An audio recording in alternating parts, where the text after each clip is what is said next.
Bismillahirrahmanirrahim. Assalamualaikum warahmatullahi wabarakatuh. Perkenalkan, nama saya Lela Afidatul Zikin, NIM 10219018. Saya dari kelas Hukum Ekonomi Syariah SME. Di sini saya akan mempresentasikan hasil dari kerja saya yang berjudul Kaidah-kaidah khusus dalam pernikahan perceraian. Langsung saja, yang pertama, pengertian pernikahan. Dalam Al-Quran dan hadis, pernikahan disebut dengan al-nikah dan az-zawaj. Menurut istilah, nikah adalah perjanjian suci membentuk keluarga antara seorang laki-laki dengan seorang perempuan.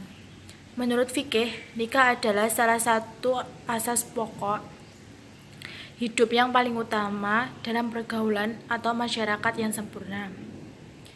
Yang selanjutnya, dasar hukum pernikahan. Dalil Al-Quran, Allah Subhanahu wa Ta'ala berfirman dalam surat An-Nisa ayat 3, yang artinya, dan jika kamu khawatir tidak akan mampu berlaku adil terhadap hak-hak perempuan yatim, bila mana kamu menikahinya, maka nikahilah perempuan lain yang kamu senangi, 2, 3, atau 4. Tetapi jika kamu khawatir tidak akan mampu berlaku adil, maka nikahilah seorang saja atau hamba sahaya perempuan yang kamu miliki. Yang demikian itu lebih dekat agar kamu tidak berbuat zalim. Yang kedua, dalil as-sunnah, yang artinya, wahai para pemuda, barang siapa di antara kalian memiliki kemampuan, maka nikahilah, karena itu dapat lebih baik menahan pandangan dan menjaga kehormatan. Dan siapa yang tidak memiliki kemampuan itu, hendaklah ia berpuasa, sebab puasa itu merupakan kendali baginya. Kemudian, pengertian perceraian. Perceraian atau cerai dalam hukum Islam disebut dengan istilah talak. Talak menurut bahasa adalah melepaskan ikatan, baik ikatan lahir maupun ikatan batin. Sedangkan talak menurut syara adalah melepaskan ikatan perkawinan atau bubarnya hubungan perkawinan dengan lafaz talak. Talak mempunyai arti putusnya ikatan perkawinan atau dengan kata lain perceraian antara suami istri, baik itu timbulnya dari pihak suami ataupun dari pihak istri, bahkan kesepakatan antara keduanya. Talak itu dibenci bila tidak ada suatu alasan yang benar, sekalipun Nabi Muhammad SAW menamakan talak sebagai perbuatan halal, karena ia merusakkan perkawinan yang mengandung kebaikan-kebaikan yang dianjurkan oleh agama. Walaupun tidak diperbolehkan dalam hukum Islam, akan tetapi perbuatan tersebut merupakan jalan darurat terakhir yang dapat ditempuh dalam suatu perkawinan yang sudah tidak ada kecocokan. Selanjutnya, dasar hukum perceraian ada dalam Quran surat Al-Baqarah ayat 227, yang artinya, dan jika mereka berketetapan hati hendak menceraikan, maka sungguh Allah Maha mendengar, Maha mengetahui. Yang kedua, dari hadis Rasulullah SAW, yang artinya dari Ibnu Umar bahwa Rasulullah SAW bersabda, perbuatan halal yang sangat dibenci oleh Allah adalah talak. Selanjutnya, syarat dan rukun pernikahan. Pernikahan sebagai salah satu perbuatan hukum yang penuh dengan nilai dan tujuan mulia perlu diatur dengan syarat dan rukun tertentu agar tujuan penetapan syariat pernikahan ini dapat tercapai. Rukun dan syarat menentukan suatu perbuatan hukum, terutama yang menyangkut dengan sah atau tidaknya perbuatan tersebut dari segi hukum.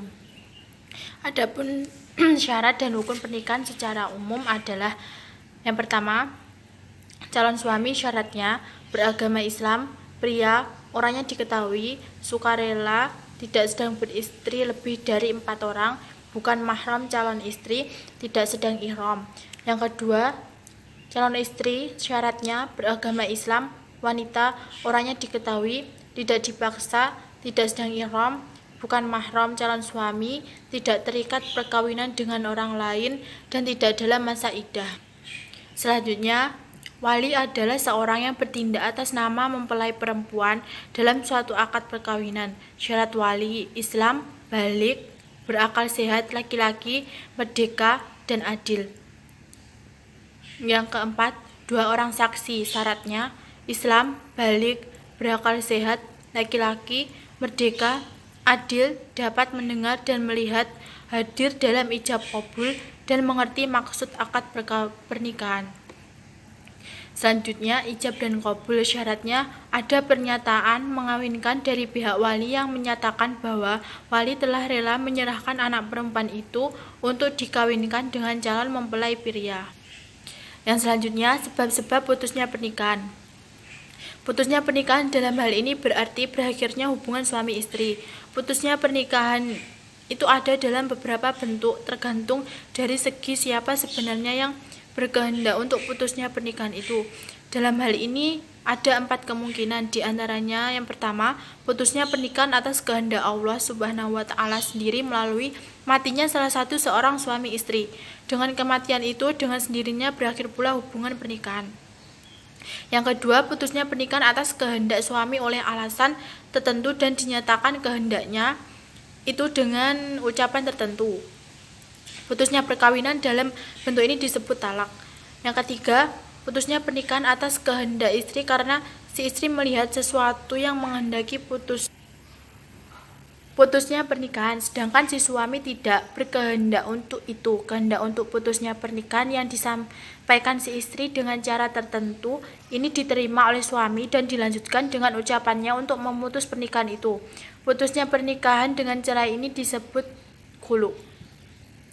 Yang keempat, putusnya pernikahan atas kehendak hakim sebagai pihak ketiga setelah melihat adanya sesuatu pada suami atau pada istri yang menandakan tidak dapatnya hubungan perkawinan itu dilanjutkan.